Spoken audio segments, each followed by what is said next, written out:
Hello, everyone. Welcome to our Mayor's Breaking It Down podcast.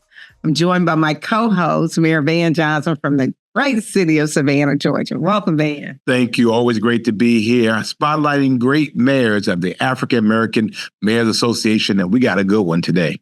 We got a real good one today. We have visiting with us today, Mayor Brandon Scott from the city of Baltimore, Maryland. Thanks for joining us today, Mayor Scott. Thank you. Thank you for having me. Thank you all very much. So we're going to jump into this conversation. So this conversation is on infrastructure. And you're the mayor that has had the most PR lately as it relates to infrastructure.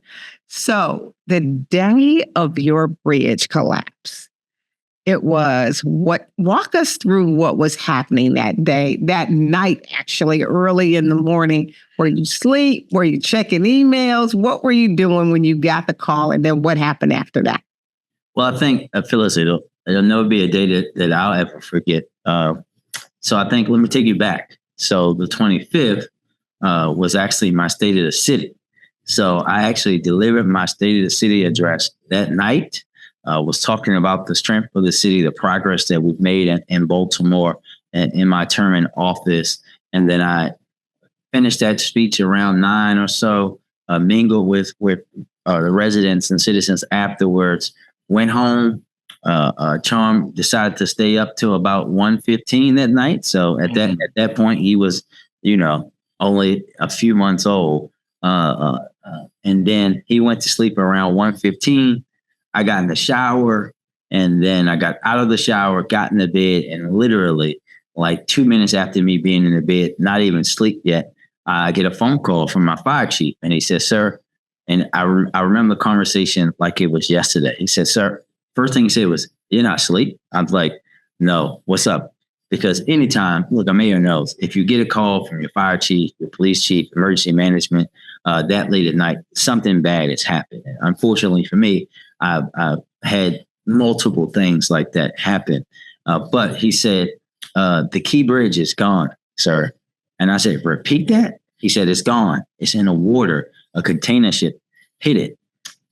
And then muscle memory takes over at that point. I immediately then say, "Okay, where are you?" He says, I'm en route to Fort Smallwood Park." I said, "I'll see you there." I then, of course, have one phone telling my protection unit to come pick me up and what's happened. The other phone, I'm in the mode of what you have to do when you're the mayor, right? You're going to get the first call, right? I'm calling the governor. I'm calling the council president, calling the state senator, the Senate president actually of Maryland actually represents that area for the city. I am calling everybody on my way down to the site, and then it's just muscle memory from there. For me, Phyllis, I think in my time in City Hall, while I'm only 40, this is my 17th year in City Hall. And even before I've been elected as an elected official since 2011, but the 4 years prior to that, I worked in the council president and the mayor's office. So I've been through a lot of tragic and emergency situations just in my time as mayor. Unfortunately, I've had 2 blocks of houses explode. I had lost residents in that. I had 3 firefighters die in a building collapse. So unfortunately, what happened for me, fortunately for the residents, but unfortunately that I have to even have that kind of muscle memory, I went into the mode of what we have to be to make sure that we were coordinating with everyone, that we were working with the state, that our folks and our divers needed what needed to be in their first immediacy of it, like we were the responding folks. And then from that point on, like I told someone who asked me about this a couple of weeks ago, it's like it happened. And then the next thing I know, it's like whatever time it is that those folks take that now iconic picture of me and the governor standing and looking out, because everything else is a blur, because you just go right into the work and dealing with all that. And at that point, of course, for me, as I most infamously said, that it was about the people in the water that tried to save them. Ultimately, we weren't able to do that, but we were able to, of course, recover them and get them back to their families. So wait, you talked about all the people you called en route. Did they answer the phone at 1:30 in the morning? Some did, some didn't. Many of them didn't answer, but then called me back because I had to like go to the next person. I didn't get the governor. I got his chief of staff. His chief of staff got him. I didn't get the Senate president. His chief of staff ultimately ended up getting him. I think like she sent someone to his house to get him. I did get the council president on the phone. Like it just depended on. But once I ran through that quick group of elected officials that I needed to alert, it was all about my agency folks and the fire chief, the police chief, my emergency management person. They're like me. They don't really go to sleep, so they were up. So we were all just dealing with the situation and making sure that we did everything that we needed to do. Well, man, first of all, let me commend you. Obviously, we all watched in horror, and certainly our thoughts and prayers were going out for you and for the great people of Baltimore and Maryland. But this was a problem of mass proportions. I mean, obviously, there's the state involved, it's the federal transportation administration involved. It's a waterway going there, so it's that involved. But ultimately, you're the mayor. People were looking at you. Did you know that the bridges were being worked on? Is that part of regular maintenance? What was your thoughts or your understanding of what was happening before all of this happened? So, Mr. Mayor, I think this is the key. And when I've heard now from folks from Congress, we actually had the House Appropriations Committee come out and go on a boat tour with myself and the governor, right? And we heard from people from all over the country. The vice chair of the committee actually used to be a former mayor. And as you know, we say, Mr. Mayor, once a mayor, always a mayor, right? Yes, sir. And just having them say time and time again that we've had to deal with so many of these situations, but we've never seen the amount of coordination and cooperation that we had here. And I think when I think back to that initial first night, when we were standing on the banks that night, when I was talking to with the governor's chief of staff, who I'll tell you how crazy that night was. As I'm driving into the scene, like the governor's chief of staff is outside, like I get in the truck and we're just like barreling down there to get there with his chief of staff, the Department of Transportation Secretary for the state, the fire chief, all of these folks out there. Secretary Buttigieg is calling on the phone. What I relayed to everyone, right? The most important thing that I thought had to happen in that moment and henceforth is that it had to be one band, one song. And because that was now at that point, we in the city were no longer the need. The fire department, fire chief was no longer the incident in command, right? This had now switched because I think it's important for folks to understand that that bridge essentially goes across 3 jurisdictions in Maryland, right? A little piece in Baltimore City. Right before you get on it, you're in Anne Arundel County. You get into the city for a bit, and then you're in Baltimore County. It's actually a state-maintained road, right? So this actually falls under the jurisdiction of the state and the governor. And our responsibility was to, as a local government in that moment, because we got the call, right, to be leading in that way. But now it was our job to make sure that we were carrying our weight, making sure that our things were being handled, but making sure that no one should be talking about turf wars out here. No one should be looking to be like the hero. Like we're all gonna have to work together. And what I think made the recovery efforts that we've had thus far, right? This is a long-term total recovery project. The best example of governmental collaboration that I've ever seen in my 17 years in government is because everyone operated that way, that we all had to work together, that from the president himself, who called me, who called the governor, right? We had the U.S.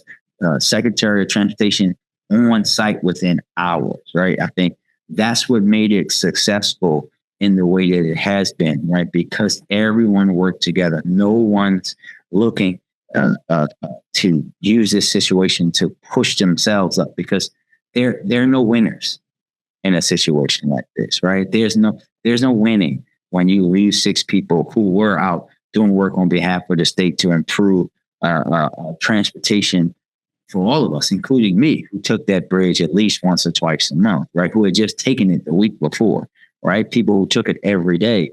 There's no benefit to that. And when we think about the significance of not just the bridge, but that port, not just to Baltimore, not just to the state of Maryland, but to the country, as I said often at that time, when there were folks saying all kind of crazy stuff that y'all might want to ask me about later on, but we are the number one port for roll on, roll off. If you bought a car in this country, it came through this port.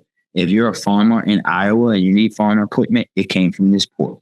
And we needed to remind people of that and operate with the understanding of how important this port was, and that this wasn't a time for people to try to be riding in on the white horse. But we had to operate one band, one sound, and that's the way that we did it. Unified command. I can't say enough how great every single agency and individual was working together. Well, it was impressive, and it definitely showed. And so you talked about, so you got to the port, and thank you for allowing me to see the devastation. So I got the opportunity to get on the boat and actually go out there. So at what point did you get on the boat and go out? Because what I realized is that current was high. Mm-hmm. And it was a rough ride to get out to the devastation. And so at what point did you guys, because it was pitch black out there. Yeah. And so, because you had zero visibility. So at what point did you guys, were you able to actually get out there and go out there? And what kind of feeling was that? Because I can tell you, for me, I was in tears. Yeah, I think, Phyllis, it's still surreal, right? Every time I drive, and I think I'll say it to you like this. Growing up here in Baltimore, right, that bridge, like, is a symbol. Like, if you're coming home on a plane, right, you see it every time you land at BWI. If you're further down the water and you're looking up, if you're like me and grew up in Northwest Baltimore, where we're looking down at the fireworks and all these other things, you look down and you could see that bridge, right? Like, where you are because of that bridge. That first being on that shore that night when I first got there, where you could actually still hear the metal moving, right? It was like a terrifyingly surreal thing. And standing on that shore first, the governor and I just talking about, like, that this is like an unthinkable, as I said, an unthinkable tragedy. But the next day, when we were able to go out on the boat in the storm and rain and got real close up to it, is when it really, really hits. Like, it made my stomach sink to think about, like, the individuals that were on the bridge at that time, and thinking, like, man, there was no way that these folks could have done anything to save themselves, and that it was going to be hard finding all of them. And we did that great work of never losing them as the most important thing, and their families, right? Everything else is secondary. But when you saw that, like you did, Phyllis, that the way that bridge just cut through that boat, and how it was just laying on top of it, and how massive of a structure that we were talking about, right? As big as that ship was, that the bridge just went push. I think it really, and we were purposely sending people out there from all over Congress and otherwise so that they can see it. Because when you saw it close up and in person, all the things that people may have thought and may have wanted to say about the Key Bridge and the recovery and went out the window.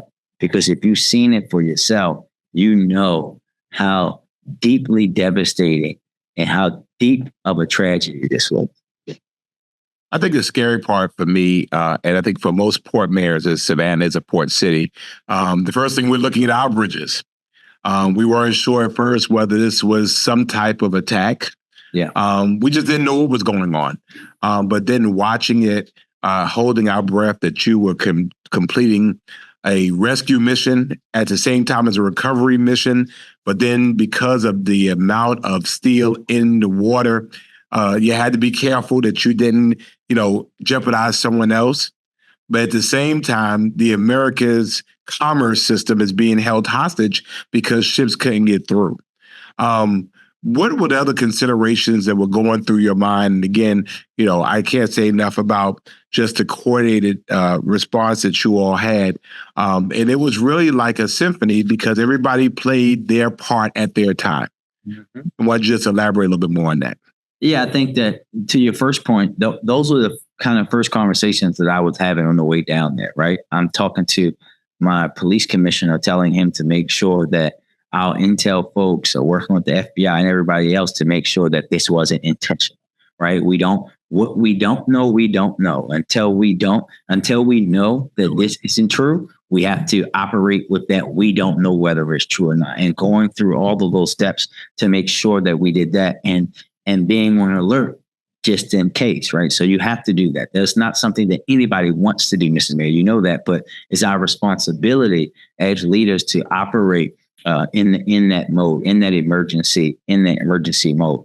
Then, of course, it is immediately moving into trying to find people, and then the safety of our divers, right? So we had obviously Baltimore City Fire Department divers, BPD divers, state police divers, Anne Arundel County, Prince George's, everyone said that, and then they couldn't see but that far in front of their face, right? We have to protect them too. And we had to make that decision to do that and then move towards a recovery. And then you're thinking about the commerce and the bridge and those families, right, that are going to be impacted. And that's why we stood up the things that we did. My mayor's office of immigrant affairs took the lead on stand up the fund for the families, right, which is now cleared close to $1 million that goes directly to those families. We were very, very blessed that President Biden pushed money to Governor Moore and the state to be able to help out with those folks that were directly impacted. We have funds that we've stood up for even the small businesses who are impacted, like those truck driving companies that have 2 drivers, so that we are providing a wage subsidy program. Luckily that I already had set up a wage subsidy program during the pandemic. We just push money there to make sure that we're helping those folks in every way. Everything down to, man, we have to now think about like traffic, where the 33,000 cars that go over that bridge is going to go every day and how that's going to impact the city and the surrounding areas. How do we make sure that those businesses that have been doing business with the Port of Baltimore don't leave once we get it back open? Working with the president and his fabulous federal agencies to get the port back open as quickly as we did has allowed us to get that port pushing again. But you have to think about every single thing. And I think that sometimes in situations like this, and when people have positions like ours, folks don't know how much it depends on the leadership bringing up every single solitary point to make sure that no dot goes without being dotted, no T goes without being crossed, because it can be devastating to one faction of your city or another. So unfortunately, right now, our mayors are under attack, and especially our Black mayors. And so during this process, you were called the DEI mayor. But you were quick off the cuff. You were probably as quick as Jasmine Crockett was on the Congress floor. That's one. Right. So even Baltimore. Even Baltimore. Even Baltimore. And so your response was so quick. How did you come up with what a DEI mayor really is? Well, I think that I've been blessed with many things, right? And being quick-witted is one of them. Phyllis and Van, people don't know this about me, but I'm also somewhat of a rapper on the side. So being able to put words together very quickly comes natural to me. But the reality is that more importantly, I've been Black my whole life. In this country my whole life. And as a young Black man, I've been the boogeyman to blame for everything that's wrong with this country that my ancestors built for free, by the way, my whole life. It's no surprise to me when something goes bad. When something goes bad, they're going to blame me. When it's going the right way, they're going to say it's everybody but me. I know that, right? And that's why I lead in the way that I lead. That's why I lead in the way that I show the young women and men coming behind me that they can lead better than most people have ever done in positions like this, but also do it in a way where they can be proud of being Black and never have to back down to people who are going to just say whatever they want to say because they're ignorant and they're also fearful. And as I said that day, they should be fearful, because part of the reason why I was put on this planet is to tear down the systems that those folks have built that make people want to believe that only straight white men, wealthy white men, should be in power, right? My job is to tear those systems down and build ones that allow everybody to flourish in this country. But I think people think about me growing up here in Baltimore, and they think like, oh, you live in a majority Black city, like you never had to really experience racism. Well, as I always remind folks, Baltimore is the first city in the South because we are right below the Mason-Dixon line. So there is a racism here in the city. This is the birthplace of racial redlining. But also, Phyllis, I think about this a lot now. I used to, and I am so grateful, man. I spent my summers as a young child on my grandparents' farm in rural North Carolina. So in the 80s and 90s, and I have vivid memories of my grandfather saying to me that, oh, we can't go in this place. Vivid memories of like people saying the word boy in a way that what they're saying, right? That stuff to me means that like I've been raised and have these lived experiences that most people my age and where I'm from don't have. And it allows me to represent a family of people who have been proud and even free in the North Carolina in the 1700s in a way that as I said today, what else are they going to do to me? What are they going to do to me that they didn't do to my ancestors, right? Like there's no need. And I want all of our Black mayors and Black people and Black people in any position of leadership and power, everyone to hear me when I say this. There is no need to shrink yourself or your Blackness because they're not going to like you anyway. If someone doesn't like you because you're Black, they're not going to not like you less if you're quiet or if you duck your head. You're still going to be what they think you are to them. So you might as well be proud. It's your responsibility, really, to call those people out, to pound your chest, to show your greatness and push those folks when they challenge you in ways that make them uncomfortable, because that's the way they should be. They should be uncomfortable at every single turn. So that's why I responded that way. And that's why I respond anytime I get something like that in that way, because I'm not just representing myself. I represent my family who toiled on a pig farm for generations in North Carolina on my dad's side, who escaped rural poverty from Virginia on my mom's side to come here to Baltimore, to all of those people who fought and died in the civil rights movement and elsewhere, the people who laid the groundwork here in Baltimore for me to be even able to hold this position. I owe it to them to show up and stand up in the right way. But man, I want just to on that point, of all the alma mayors, you're probably the coolest one of us all. We've been at the White House together. Yet then you'll turn around and you're on a billboard with sneakers. I used to have hair like that too. But I guess the question is, and it's a point that you have been able to remain credible, not only in the halls of Congress, but also in the neighborhoods. And I wanted you to speak to a little bit about that. You seem relatively unchanged. That you are who you are no matter where you're at. And I wanted to speak a little bit about the importance of remaining relevant and remaining credible. Yeah, I think that my wife-to-be says one of the things she loves about me the most is that I'm always authentically me, no matter where I am. And I think that comes from that, like my upbringing, right? Like when you grow up in Park Heights in Northwest Baltimore, like you got to scratch and claw to get anywhere. And after doing that, I just feel like, why am I going to change or shrink myself for who I am after what I had to go through to actually make it to this point, right? Like, in the 90s, they were telling us that like, oh, most of y'all won't live to the age of 25, right? Like you'll be gone. You won't be here. Folks told me in my education, I had great teachers. And then I had awful teachers at the same time, some on both ends of the spectrum, people telling me that I wouldn't graduate, like all that kind of crazy stuff. So now that I'm where I am, I think it's important for me to be my authentic self, because I remember when I first came into office, right? Like I had person after person after person after person. Now, mind you, we're in the middle of a pandemic. You got to cut your hair. You got to cut your hair, right? And I just remember it took me back. And this is why, a couple of reasons why I didn't cut it. I grew my hair back out, right? The irony is I've had longer hair most of my life. I had braids, long braids before. And it took me back when I was about to graduate college.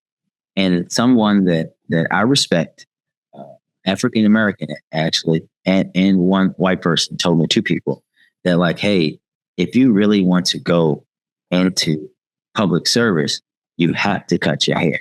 You won't be successful otherwise. And as a young 20-something, I did it. And as I grew older and got elected, I really regretted it, right? And then the pandemic happened and I started to grow my hair because like it was unsafe. I was the lead on telling people like, you can't go to the barber shop, et cetera, et cetera. But then doing all of these sermons, right, with young people and students, visiting classes, I realized how empowering it was for them, right? What they were saying, look, I have hair like you. I can wear I can wear my hair like this and that's what really pushed me, because I wanted to show them that they can lead in this way. And they didn't stop people from their racist dog whistles. I haven't checked, but I probably got one in the last month, especially when I first got into office. We would get letter. I remember very vividly a gentleman who's in the business community here in Baltimore sent me a letter telling me that I had to cut my hair or I wasn't a good black leader. He's not black, but then he proceeded to like show me examples of pictures of respected black men in politics and how they wore their hair. The irony of that for me was that one of them was my congressman, Congressman Kwesi Mfume. Well, I guess he didn't know wore afro when he was in the council in Baltimore. But in true Brandon Scott fashion, then people that send me letters like that, they actually get a customized pic with my name on it in the city seal saying Brandon Scott Mayor. But it's really about showing people that, especially the young people, that like your hair doesn't determine your ability to lead. The way you're wearing tennis shoes, like I do with every suit, like I have on right now, doesn't determine your ability to lead. It's how you do your job. It's how you take care of people. It's how you treat other people. It's how you spend the time becoming knowledgeable and good at what you do. And if my hair makes people feel uncomfortable, if the fact that I DJ makes people feel uncomfortable, the fact that my jumper is better than any mayor in the country makes people feel uncomfortable, shots fired. That's saying more about them than it is about me. And I think it also allows us to pull out a lot of those dog whistles, right? I'm going to be this is AAMA, so I can be very open and honest. I purposely sometimes wear things that I know is going to bring them out, right? Because it forces us to have conversations that otherwise we are not going to have, right? We have to have those conversations. So if it's a t-shirt that I wear, a hoodie that I wear, a jersey, if it's that I quote a certain rap lyric, believe me, nothing I do is without intention, because we have to, when we're in these positions, we have to also, in addition to doing our job, right, we also have a responsibility to our people and our culture and our country to push ourselves in a better way. So thank you, Mayor Scott, for joining us. We have to have the AAMA basketball tournament because he did a shot spot. I said what I said. Look, we need to have the AAMA basketball. I mean, I don't think he has the best. I want to see him go up against Freddie Scott with that jumper and see what happens. I got you. Right last name, wrong first name. But we can check. I think most AAMA cities have had the big three. And if no other AAMA mayor has made four pointers, then the conversation is over. And I'm pretty sure they have. All right. So he gonna rap for us, and then he gonna play basketball. And then you gonna DJ his own I'm rap. gonna do it all. Rap. All right. So thank you, Mayor Scott, for joining us today for Our Mayor's podcast, Our Mayor's Breaking It Down. We look forward to having you again soon. Yeah, I'll see y'all later. Thank you, man, for being a good brother. Hang in there and stay strong. Yes, sir. Love you both. All right. Bye-bye.